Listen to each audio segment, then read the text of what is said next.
It's June 22nd, 2021. My name is Eric Haluzik with All Corners Home Inspections. This is a crawl space evaluation for the single-family home here in Waldport, Oregon. As with all the videos in this report, we would request that you view this video as supplemental to the written version of the report to which this video has been attached. At the time of inspection, just a few reportable challenges, minor reportable challenges in this raised foundation crawl space.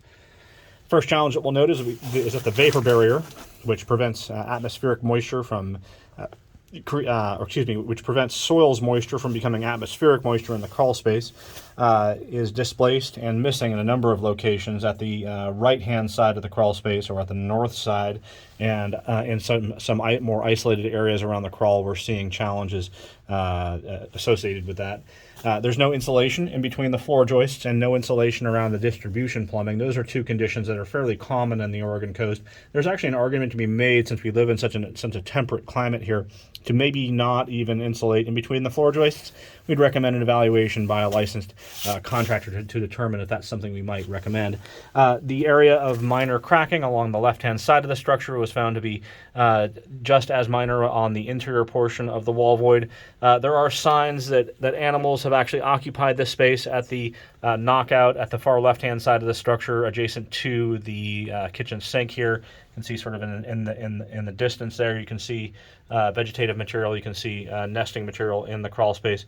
Recommend that licensed contractor get down here and remove any unnecessary cellulose material from the crawl. No wood-destroying insect activity has been noted in this crawl space. However, we're not performing what we consider to be a holistic evaluation of the crawl. The sill plate and rim joist, those are the two framing members which are most suspect, and the items which we evaluate most closely appear to be in good condition. Finally, at a few areas in the crawl space, we're actually making note of chewed electrical wires.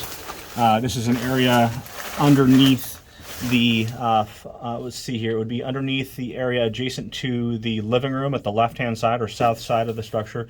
You can see that there's an area there that actually has chewed wires. We'd recommend that a licensed electrician evaluate the wiring in the crawl space to determine what sort of conditions might be present that might need mitigation. And we'd also highly recommend buttoning up this crawl space even more. You can see that there's crawl space vents that are breached at a few locations, and the crawl space hatch door is in pretty poor condition. We'd recommend buttoning this crawl space up to prevent any rodents that might be interested in chewing on these wires from actually doing it.